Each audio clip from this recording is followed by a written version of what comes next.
Povodne v roku 2002 nastali po dlhých týždňoch ťaživého sucha. Spôsobené škody v porovnaní s podobnými pohromami ostatných desaťročí v strednej Európe zlomili všetky predchádzajúce rekordy. Meteorológovia a klimatológovia prestali hovoriť o klimatickej zmene ako o predpoklade. Globálne oteplenie a nárast teploty sa totiž stali tvrdou realitou. Extrémne prejavy počasia prichádzajú žiaľ čoraz častejšie.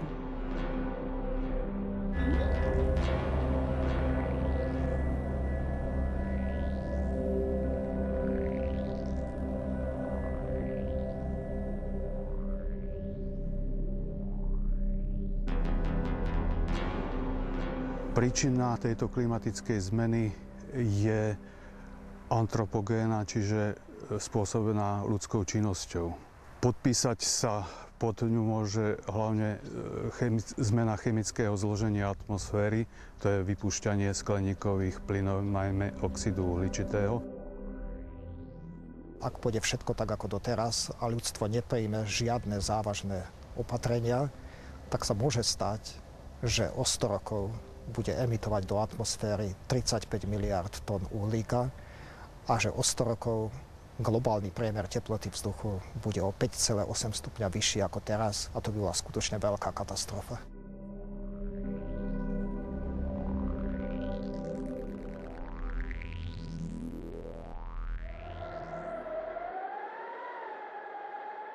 V polovici 90.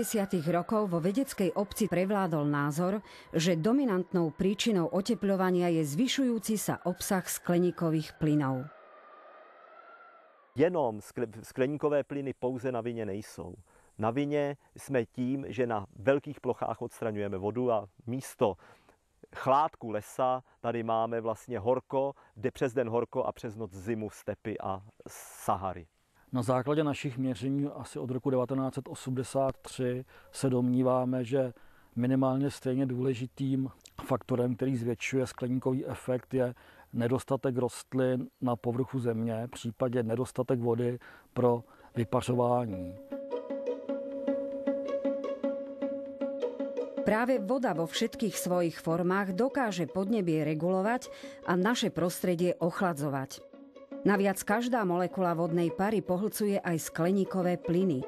Ak je vody v atmosfére málo, účinok skleníkových plynov je o to nepriaznivejší. Kvapka alebo vodná para alebo molekula vodnej pary v atmosfére je tiež filtrom. To znamená, keď sa stenčuje ochranný obal Zeme, v interakcii alebo v spojitosti s vysušeným zemským povrchom je dvojnásobný nárast teploty. A preto aj klimatické zmeny v poslednom období geometricky rastú. To není lineárny proces, pretože sa rozpadáva atmosféra, ochranný obal, ktorý spôsobí náhle vpady studených frontálnych systémov, náhle zmeny tepla, náchlad, náhle prietržie mračen.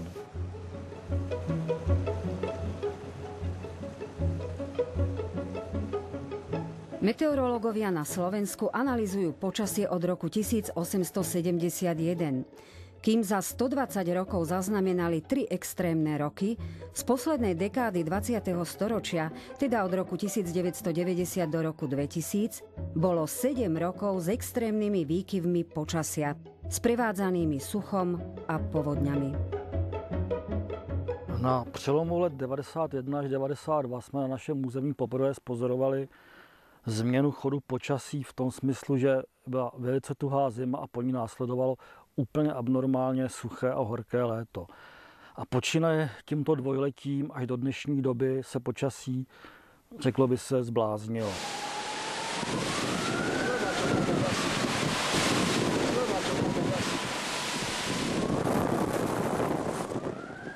Počasie sa naozaj zbláznilo.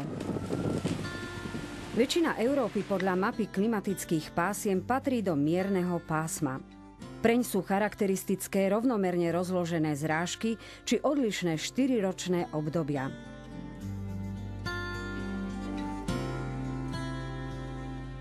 Ibaže počasie v strednej Európe sa začalo správať, ako by sme sa nachádzali v pásme charakteristickom pre step.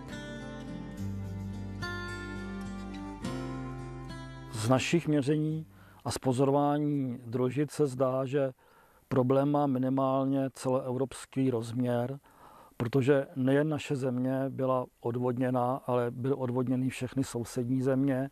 Některé země mnohem drastičtěji, třeba Francie je velice odvodněná, Německo a Španělsko je odvodněno natolik, že je tam dneska na většina částí polopoušť. Pred 170 rokmi bolo na svete o polovicu viac lesov ako teraz. Holoruby, teda súvisle vyrúbané plochy, boli v európskych horských a pramenistých oblastiach zriedkavosťou. V súčasnosti je zo dňa na deň viac schnúcich lesov poznačených eróziou.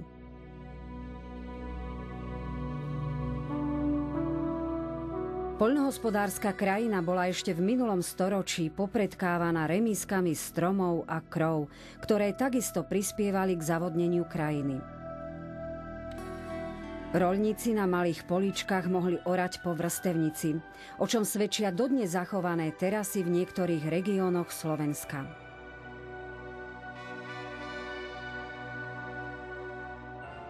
Píšeme rok 1950, druhý rok pětiletky. Poučeni zkušenostmi sovětských zemědělců, naši rolníci poznali, že veliké celky půdy bez mezí umožní lepší využití strojů. Mizí nenávratně meze, které tvořily společenské přehrady a často byly příčinou nákladných sporů o píď od orané země. Poľnohospodári devastovali krajinu v podstate od neolitu. Ale až v minulom storočí v mene hesla Rozkážeme vetru dažďu proces vysušovania krajiny urýchlili.